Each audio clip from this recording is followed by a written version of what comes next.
জাহান্নামে সবচেয়ে কম কষ্ট হলো আগুনের এক জোড়া জুতা।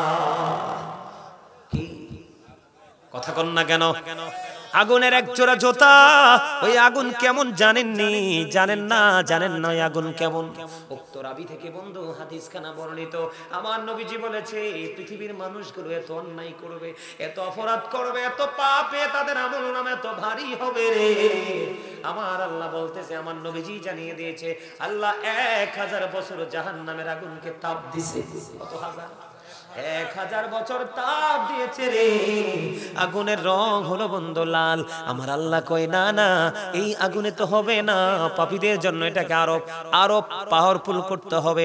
আরো 1000 বছর তাপ দিল গো, আগুনের রং হয়ে গেল বন্ধু সাদা। আল্লাহ কয় না না, এই আগুনেও হবে না, আরো 1000 বছর তাপ দিয়েছে রে আমার আল্লাহ, আগুনের রং হয়ে গেল বন্ধু কালো। এই কালো রঙের আগুন বরাদ্দ করে রাখছে রে। আগুনটা লাগতে দেরি, মোমের মতো বডিটা গলতে দেরি হবে না। কান্না, চিৎকার, হাহাকার সেদিন তোমার কেউ শুনবে না রে। আমার আল্লাহ আগেই তোমাকে সাবধান করেছে। আমার আল্লাহ আগেই বলেছে, জালেমরা যখন বিপদে পড়বে, অপরাধীরা যখন বিপদে পড়বে, পাপীরা যখন বিপদে পড়বে, তারা কোনো সাহায্যকারী খুঁজে পাবে না। আমার আল্লাহ আগেই বন্ধু সাবধান করে দিয়েছে। মোমের মতো গলে যাবে রে। ও বন্ধু চিৎকার করবে, হাহাকার করবে। আপন আপন সন্তানের জন্য কি অন্যায় না করেছো, এই সন্তানগুলো পর্যন্ত তোমার এগেইনস্টে দাঁড়িয়ে যাবে। জুলুম করে করে বন্ধু টাকার পাহাড় করেছো, এই অর্থ পর্যন্ত তোমার বিপক্ষে চলে যাবে রে। ও বন্ধু বিশেষ করে একটা এক্সাম্পল দেই, দিবনি অপরাধীদের মধ্যে একটা এক্সাম্পল দেই। আমাদের বাংলাদেশে বন্ধু মহিলারাও বাটপারি করে করে সুদ খায়, আছে না নাই? বোনের টাকা বলে, বোনের টাকা বলে, ভাইয়ের টাকা বলে বন্ধু সুদে লাগায়, আছে না নাই? আমি আপনাদেরকে বন্ধু সাজা, এক এক পাপের কিন্তু এক এক সাজা, আমি সমষ্টিগতভাবে পুরোটা অন্যায় তুলে ধরতে চেয়েছিলাম, তবে একটা এক্সাম্পল না দিলে আপনারা বুঝবেন না।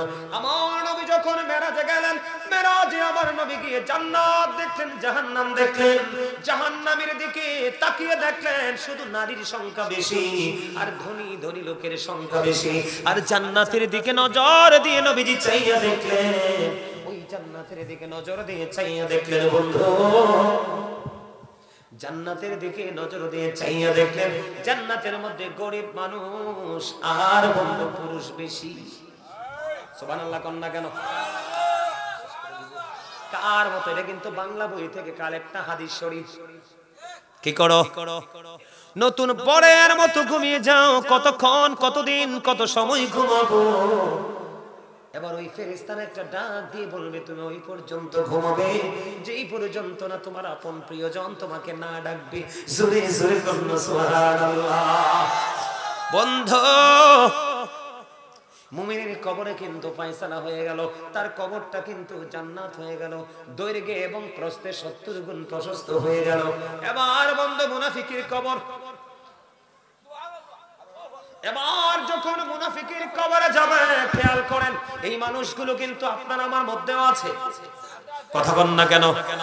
নবীকে বলে না আমার মতো, কথা কয় কিনা? নবীকে বলে আমার মতো। নবীর বিভিন্ন গুণকে তারা ছোট করে, খাটো করে বলে রে এরা মুনাফিক। কারণ আমার কথা নয়, এটা নবীজির হাদিস। নবীজি বলেছেন, বিলিভার্স লাভ দ্য প্রফিট, ইমানদাররা আমি নবীকে ভালোবাসবে, hypocrites don't love the profit, মুনাফিকরা আমি নবীকে ভালোবাসবে না। এটা হলো হাদিস শরীফ। কিন্তু কোরআন শরীফের দিকে নজর দিয়ে চাই দেখলাম আমার আল্লাহ বলতেছে, আল্লাহ বলে উম্মত বান্দা হৃদয় খুলে শোনো, আল্লাহ বলতেছেন ইন্নাল মুনাফিকিনা ফিদ দারকিল আসফালি মিনান নার, আল্লাহ বলতেছেন the hypocrites will be in the lowest place of hell, মুনাফিকরা জাহান্নামের একবারে নিকৃষ্টতম জায়গায় থাকবে। জোরে জোরে কন্না নাউজুবিল্লাহ। মুনাফিক পাপ করতে করতে অন্যায় করতে করতে নবীর সাথে বেয়াদবি করতে করতে বন্ধু মুনাফিক কবরে চলে গেল। ওই ফেরেশতারা বন্ধু কবরে চলে আসলো। ফেরেশতারা যখন নবী সম্পর্কে প্রশ্ন করবে, হাদিস শরীফের মধ্যে এসেছে মুনাফিক সঠিক কোনো উত্তর দিতে পারবে না। মুনাফিক বলবে অন্যরা যেমন বলতো আমিও তেমন মন্তব্য করতাম, অন্যরা যেমন চিন্তা করতো তেমন চিন্তা করতো। একটা পর্যায়ে মুনাফিক বলবে লা আদ্রি, সঠিক তথ্য নাই, জানি না বন্ধু মুনাফিকরা বলতে থাকবে। বন্ধুরে আমার, যখন মুনাফিক বলবে অন্যরা যেমন ভাবতো যেমন মনে করতো আমিও তেমন মনে করতাম, হাদিস শরীফের মধ্যে এসেছে বন্ধু আপনার আমার প্রাণের নবী তিনি বলে দিয়েছেন, তখন ওই গায়েব থেকে আওয়াজ আসবে রে। আওয়াজটা আসবে কিসের জানেননি? আওয়াজটা আসবে এমন, বলবে যে কবর মাটিকে বলবে মাটি এমন ভাবে চাপা দাও। ও বন্ধু এমন ভাবে চাপা দিবে, চাপাটা দিতে দেরি পাজরের হাড় বন্ধু একটার মধ্যে আর একটা ঢুকে যাবে। জোরে জোরে কন্যা নাউজুবিল্লাহ। খেয়াল করছেন নি বিষয়টা? একটা হাড়ের ভিতর আর একটা হাড় ঢুকে যাবে রে। ও বন্ধু সেদিন সে চিৎকার করবে, হাহাকার করবে, কান্নাকাটি করবে। সেদিন কোনো উপায় থাকবে না। বলে হুজুর কেন উপায় থাকবে না? ও বন্ধু উপায় না থাকার কারণ আছে। আমি একটু আবার পিছন থেকে ফিরে আসতে চাই। আল্লাহ রাব্বুল আলামিন সূরা ইউনূসে বলে দিয়েছে, ইন্নাল্লাহা লা ইয়াজলিমুন নাসা শাইয়্যান ওয়ালাকিন্নান নাসা আনফুসাহুম ইয়াজলিমুন। আল্লাহ বলেছেন Allah doesn't wrong his slave, we are the ones who do wrong. Allah বলেছেন আল্লাহ আল্লাহর বান্দার উপর অত্যাচার করে না, বান্দা নিজেই নিজের উপর অত্যাচার করে। আল্লাহ রাব্বুল আলামিন বলেছেন আল্লাহু লা ইউহিব্বুয যালিমিন, যারা অত্যাচারী আল্লাহ তাদেরকে ভালোবাসে না। আল্লাহ বলেছেন ওমালিজ যালিমিনা মিন আনসার। আল্লাহ বলেছেন অত্যাচারী যারা তারা যখন বিপদে পড়বে আমার আল্লাহ তাদের জন্য কোনো সাহায্যকারীও রাখে নাই। ওই মুনাফিক আজকে কবরে এসেছে, জুলুম করতে করতে কবরে গিয়েছে। এই জুলুমটা সে নিজের উপর নিজে করেছে, অন্যের উপর নয়। আজকে তার কবরটা বন্ধু এতটাই সংকুচিত হলো, মাটি এমন ভাবে চাপ দিল, একটা হাড়ের ভিতর আর একটা হাড় ঢুকে গেল। কান্না চিৎকার হাহাকার কে শুনবে রে? বন্ধু সেদিন থেকে তার এমন ভাবে চলতে থাকবে।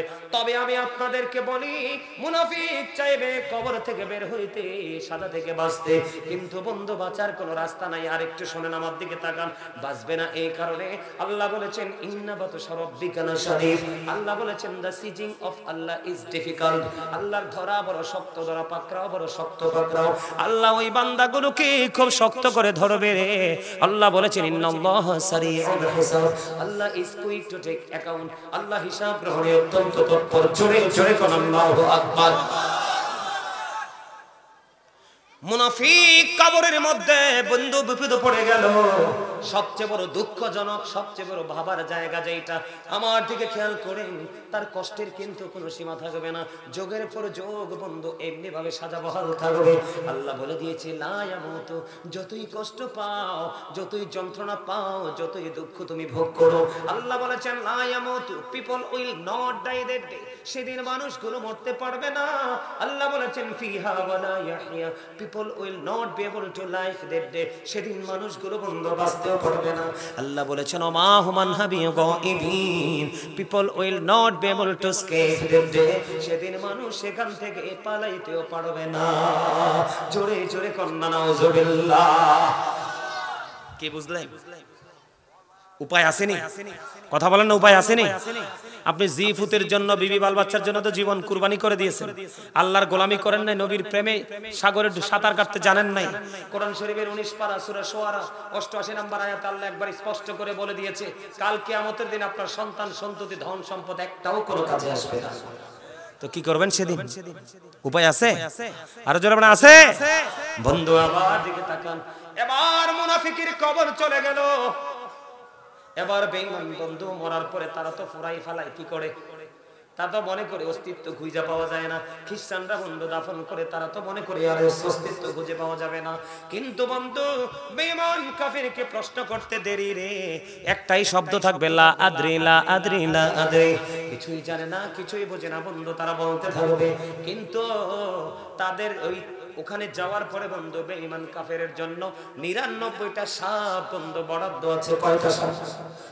আরো যারা বলেন কয়টা? সাপ এত বিষাক্ত হবে, কন্টিনিউ সবল মারতে থাকবে, এই যন্ত্রণার মধ্যে বন্ধু নিমজ্জিত হয়ে থাকবে। এমনি করে করে বন্ধু আমাদের সমাজে সুদখোর আসেনি? আপনাদের এই পাঠানি সারে সুদ খায়নি?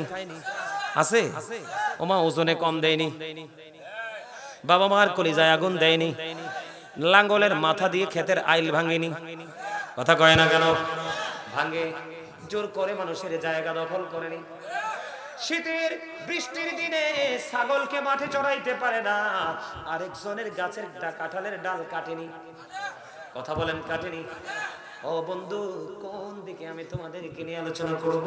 এগুলো সবগুলো জুলুম। আর এই জুলুম হলো তোমার নিজের সাথে নিজে জুলুম করছো, ঠিক কিনা বলেন? এই জালেম যারা বন্ধু, চুরি করো, ডাকাতি করো, ঠেকবাজি করো, সুদ খাও, ঘুষ খাও, মিথ্যা কথা বলো, গান বাদ্যযন্ত্রকে আপন করে নাও। বিশেষ করে বাংলাদেশে এখন কনসার্ট বেড়ে গেছে। কথা কয় না কেন? আছে না নাই? বন্ধু, এত সভ্য মানুষ সমাজের মধ্যে বসবাস করে, যেই দিন মাহফিল ঠিক সেই সময় কনসার্টের আয়োজন। কথা কয় না কেন? এগুলা কি ইমানদার? কথা বলেন না কেন? এগুলো মুনাফিক, এগুলো ইমানদার নয়। আমি আপনাদেরকে বলি, এমনি করে করে অপরাধ আমরা করি তো। এখন অপরাধী যারা, তাদের ঠিকানা কোথায়? জাহান্নাম। আমি আপনাদেরকে বলি, জাহান্নাম কেমন রে? হযরতে আবু হুরায়রা রাদিয়াল্লাহু তাআলা আনহু থেকে হাদিস কানা বর্ণিত, জাহান্নামটা এত ভয়ঙ্কর। ও পাঠান শহরের মানুষ রে, আমার নবীজি বলে দিয়েছে, আমার দিকে তাকান, জাহান্নামে সবচেয়ে কম কষ্ট হলো আগুনের এক জোড়া জুতা। কি কথা কন না কেন? আগুনের এক জোড়া জুতা। ওই আগুন কেমন জানেননি? জানেন না? জানেন না আগুন কেমন? উক্ত রাবি থেকে বন্ধু হাদিস খানা বর্ণিত, আমার নবীজি বলেছে, এই পৃথিবীর মানুষগুলো এত অন্যায় করবে, এত অপরাধ করবে, এত পাপে তাদের আমল নাম এত ভারী হবে রে। আমার আল্লাহ বলতেছে, আমার নবীজি জানিয়ে দিয়েছে, আল্লাহ 1000 বছর জাহান্নামের আগুনকে তাপ দিছে। কত হাজার? 1000 বছর তাপ দিয়েছে রে। আগুনের রং হলো বন্ধু লাল। আমার আল্লাহ কয়, না না, এই আগুনে তো হবে না, পাপীদের জন্য এটাকে আরো আরো পাওয়ারফুল করতে হবে। আরো 1000 বছর তাপ দিল গো, আগুনের রং হয়ে গেল বন্ধু সাদা। আল্লাহ কয়, না না, এই আগুনেও হবে না, আরো 1000 বছর তাপ দিয়েছে রে আমার আল্লাহ, আগুনের রং হয়ে গেল বন্ধু কালো। এই কালো রঙের আগুন বরাদ্দ করে রাখছে রে। আগুনটা লাগতে দেরি, মোমের মতো বডিটা গলতে দেরি হবে না। কান্না, চিৎকার, হাহাকার সেদিন তোমার কেউ শুনবে না রে। আমার আল্লাহ আগেই তোমাকে সাবধান করেছে। আমার আল্লাহ আগেই বলেছে, ওমালিস জালিমিনা মিন আনসার। জালেমরা যখন বিপদে পড়বে, অপরাধীরা যখন বিপদে পড়বে, পাপীরা যখন বিপদে পড়বে, তারা কোনো সাহায্যকারী খুঁজে পাবে না। আমার আল্লাহ আগেই বন্ধু সাবধান করে দিয়েছে। মোমের মতো গলে যাবে রে। ও বন্ধু, চিৎকার করবে, হাহাকার করবে। আপন আপন সন্তানের জন্য কি অন্যায় না করেছ, এই সন্তানগুলো পর্যন্ত তোমার এগেইনস্টে দাঁড়িয়ে যাবে। জুলুম করে করে বন্ধু টাকার পাহাড় করেছ, এই অর্থ পর্যন্ত তোমার বিপক্ষে চলে যাবে রে। ও বন্ধু, বিশেষ করে একটা এক্সাম্পল দেই, দিবনি অপরাধীদের মধ্যে একটা এক্সাম্পল দেই। আমাদের বাংলাদেশে বন্ধু মহিলারাও বাটপারি করে করে সুদ খায়। আছে না নাই? বোনের টাকা বলে, বোনের টাকা বলে, ভাইয়ের টাকা বলে বন্ধু সুদে লাগায়। আছে না নাই? আমি আপনাদেরকে বন্ধু সাজা, এক এক পাপের কিন্তু এক এক সাজা। আমি সমষ্টিগতভাবে পুরোটা অন্যায় তুলে ধরতে চেয়েছিলাম, তবে একটা এক্সাম্পল না দিলে আপনারা বুঝবেন না। আমার নবী যখন মেরাজে গেলেন, মেরাজে আমার নবী গিয়ে জান্নাত দেখলেন, জাহান্নাম দেখলেন। জাহান্নামের দিকে তাকিয়ে দেখলেন শুধু নারীর সংখ্যা বেশি, আর ধনী ধনী লোকের সংখ্যা বেশি। আর জান্নাতের দিকে নজর দিয়ে নবীজি চাইয়া দেখলেন, জান্নাতের দিকে নজর দিয়ে চাইয়া দেখলেন বন্ধু, জান্নাতের দিকে নজর দিয়ে চাইয়া দেখলেন জান্নাতের মধ্যে গরিব মানুষ আর বন্ধু পুরুষ বেশি। সুবহানাল্লাহ কন্যা কেন? আচ্ছা ঠিক আছে বন্ধু, আমার নবী জাহান্নামের দিকে তাকায়া দেখলেন এক একটা মানুষের পেট এক একটা ঘরের মতো বড় বড়। এবার বন্ধু জিব্রাইলকে ডাক দিয়ে বললেন, জিব্রাইল, এই ঘরের মতো বড় বড় পেটওয়ালা মানুষগুলো কারা? আপনার আমার প্রাণের নবী বললেন, প্রশ্ন করার সঙ্গে সঙ্গে জিব্রাইল জানিয়ে দিলেন, নবী গো, এরা হলো পৃথিবীর সুদখোর। নবী কয়, আমি তাদের পেটের দিকে নজর দিয়ে চাইয়া দেখলাম, ওই পেটের মধ্যে সাপ আর বিচ্ছু দেখা যায়। জোরে জোরে কন্যা নাউজুবিল্লাহ। আবার বুঝতে পারছেন না, সুদখোরের আরো আছে সাজা। আমি পুরো সাজাটার কথা বলে দেই অল্প সময়ের মধ্যে, কারণ রাত্র অনেক হয়ে গেছে, 12টা বেজে যাচ্ছে। তাহলে কি হলো বুঝতে পারছেন না? সাপ আর বিচ্ছুর কাম কি? কামড়ানো। ও কামড় দিলে কি আরাম লাগবে না যন্ত্রণা হবে? যন্ত্রণা হবে। তবে পৃথিবীর সাপের কামড়ের যন্ত্রণার মতো না। বাঁচতেও পারবেন না, মরতেও পারবেন না, পালাইতেও। বন্ধু আমার দিকে তাকান, জাহান্নামের আগুন অত্যন্ত ভয়ঙ্কর হবে। জাহান্নামীদের জন্য জাহান্নামে খাবারের ব্যবস্থা আছে। কি আছে? খাবারের ব্যবস্থা আছে। ওই খাবারটার নাম হলো বন্ধু জাক্কুম। এই জাক্কুম যদি পাঠান ইশারের জমিনে একটা ফোঁটা পড়ে রে, গোটা পৃথিবীর মাটি বিষাক্ত হয়ে যাবে, কোনো শস্য জন্ম হবে না। জোরে জোরে কন্যা নাউজুবিল্লাহ। এটা কন্টিনিউ খাইতে হবে জাহান্নামীদেরকে। বাঁচতে পারবা না, মরতে পারবা না, পালাইতেও পারবা না। হাদিস শরীফের মধ্যে এসেছে বন্ধু, জাহান্নামীদের জন্য আরো খাবার আছে রে। ওই খাবারের নাম হলো বন্ধু তিনাতুল খাবাল। ইয়া রাসূলুল্লাহ, এই তিনাতুল খাবালটা কি গো? এই তিনাতুল খাবালটা হলো আরেকটা জাহান্নামের নিংড়ানো রক্ত পুঁজ অথবা ঘাম। জোরে জোরে কন্যা নাউজুবিল্লাহ। জাহান্নামীদের জন্য বন্ধু আরো খাবার আছে। সেই খাবার হবে পানি। মাথা দিয়ে ঢেলে দেওয়া হবে, পেটের মধ্যে ঢুকবে। পেটের মধ্যে ঢুকার পরে 2 রানের মধ্যখান দিয়ে গলে গলে বের হবে ভিতর থেকে সব কিছু। এত যন্ত্রণা হবে রে, কেউ তোমার সেদিন সঙ্গী হবে না। জোরে জোরে বলেন না নাউজুবিল্লাহ। জাহান্নামের আযাবের শেষ নেই। আমরা যদি এখনো সময়, আমরা যদি চাই ভালো হতে, নিজেদেরকে শুধরাতে, আমরা এখনো সময় আছে, আমরা নিজেদেরকে শুধরাতে পারবো। আপনার জীবনকে কি করার জন্য, গোছানোর জন্য হক্কানি একটা আলেমের সাথে প্রেমের ডুরি লাগান, আপনার জীবন ধন্য হয়ে যাবে। আর একটা মজার কথা বলি, আপনার জীবন অনেক অন্যায় করেছেন, কোনো সমস্যা নাই। আজকে থেকে তওবা করে নতুন পথে হাঁটেন, আল্লাহ রাব্বুল আলামিন আপনার শেষ জীবনে কোনো গুনার কথা জিজ্ঞেস করবে না। কারণ মানুষের আমল নামাটা পরিপূর্ণ করা হয় তার শেষ জীবনের চলার দিকে তাকিয়ে। সুবহানাল্লাহ। আরো জোরে কোন। সম্মানিত উপস্থিতি, অনেক আলোচনা, প্রায় আপনার হয়ে গেছে, 2 ঘন্টা হয়ে গেছে স্টেজে উঠছি। আমি আলোচনাটা শেষ করে দিব। আপনাদের এই মাহফিলটা তো 18তম, তাই না? কথা বলেন, 18তম মাহফিল। আপনারা এই মাহফিলটা প্রতি বছর মাহফিলটা চলক, এটা কি আপনারা সবাই চান? সবাই চান? তো সবাই যদি চান তাহলে মাহফিলের জন্য একটু সাহায্য সহযোগিতা করতে হবে। আপনারা কি করবেন? সবাই করবেন? ওমা চুপ রইলেন যে, ওমা চুপ করেন যে, ওমা আবার দিকে কেউ কেউ যাই গেও, আমার দিকে তাকান। এই যে দানটা, এই দানটাও কিন্তু আপনার আমার জন্য, এটাও কিন্তু একটা বড় আমল। এটা নাজাতের উসিলা। কেন জানেন? ঈমানদার হতে হলে আপনাকে আল্লাহ বলেছেন, সূরা বাকারাতে, কোরআন শরীফ নাই থাকলে আমি এখন খুলে পড়ে শোনাতাম। আল্লাহ বলেছেন, আল্লাযীনা ইউমিনুনা বিল গায়বি ওয়া ইউকিমুনাস সালাতা ওয়া মিম্মা রাযাকনাহুম ইউনফিকুন। আল্লাহ বলেছেন সাবধানে ওরাই কারা যারা অদৃশ্যে বিশ্বাস করে, সালাত কায়েম করে। আল্লাহ বলেছেন ওয়া মিম্মা রাযাকনাহুম ইউনফিকুন। আল্লাহ কয় আমি যে দৌলত দিয়েছি, সম্পদ দিয়েছি, তা থেকে তারা দান করে। তাহলে আপনাকে আমাকে পরিপূর্ণ ইমানদার হতে হলে মসজিদ বলেন, মাদ্রাসা বলেন, যেখানেই বলেন, আপনাকে কি করতে হবে? সাধ্য অনুযায়ী দান করতে হবে। আপনারা সকলের, আমাদের সকলের সম্মিলিত দানের মধ্য দিয়ে কিন্তু আমাদের ইসলামকে আমরা কি করতে পারবো? সুন্নিয়তকে টিকিয়ে রাখতে পারবো। ঠিক কিনা বলেন? এখন আগামী বছর মাহফিলের জন্য আপনারা দিতে রাজি আছেননি? আছেন? যে যার জায়গা থেকে। আমি কিন্তু বলছি না আপনাদেরকে যে বাড়ি থেকে বিক্রি করে লস করে এনে দেন, আমি কিন্তু এটা বলছি না। যার যার সাধ্য অনুযায়ী দিবেন। শুনেন, আমার নবীজির এক সাহাবী অসুস্থ, নবীজি দেখতে গেলেন। যাওয়ার পরে সাহাবী বলতেছি, ইয়া রাসূলুল্লাহ, আমার যে সম্পদ আছে আমি সবগুলো আল্লাহর পথে কুরবানি করে দিব। নবীজি বললেন না। পরে বললেন, ইয়া রাসূলুল্লাহ, আমি অর্ধেক দান করে দিব। নবীজি বললেন না। তারপরে বললেন 1/3, 1/3 নবীজি বললেন হ্যাঁ এটা করতে পারো। কেন 2 বার কেন না করলেন? নবীজি বলেছেন তোমার ইন্তেকালের পরে তোমার সন্তান অন্যের কাছে ভিক্ষুক হয়ে হাত বাঁধবে, এই অবস্থায় সন্তানকে রেখে যেও না, তুমি তোমার সন্তানের জন্য রেখে যাও। এবং দানটা হলো তোমার আপন সম্পদ। কি সম্পদ? আপন সম্পদ, যেটা ওপারে গেলে পাওয়া যাবে। তুমি তোমার নিজের জন্য সম্পদ কি করে যাও? পুঁজি করে যাও। নবীজি সাহাবায়ে কেরাম আব্দুল্লাহ ইবনে মাসউদ রাদিয়াল্লাহু তাআলা আনহু থেকে হাদিস বর্ণিত, নবীজি বলতেছেন সাহাবায়ে কেরামদেরকে, তোমাদের মধ্যে এমন কি কেউ আছো যে নিজের সম্পদের চাইতে ওয়ারিসের সম্পদ বেশি পছন্দ করো? এবার নবীজি কি সাহাবীরা বললেন না নবীগো আমাদের মধ্যে এমন কেউ নাই। আমার নবীজি বললেন তুমি ইন্তেকাল করার আগে যা দান করে যাও তা হলো তোমার আপন সম্পদ, যা তুমি পৃথিবীতে রেখে যাবে তা হলো তোমার ওয়ারিসের সম্পদ। তার মানে আপনি পৃথিবীতে যা রেখে যাবেন এগুলো কার সম্পদ? ওয়ারিসের সম্পদ। আপনারা দয়া করে দেন বা না দেন কেউ যায়েন না, তারা তাবারুকের ব্যবস্থা করছে শুনতে পারছি। আপনারা তাবারু মুনাজাত করে দিব, তা মুনাজাত করে তাবারু খেয়ে তারপরে যাবেন। আমার কথা কি আপনারা বুঝতে পারছেন?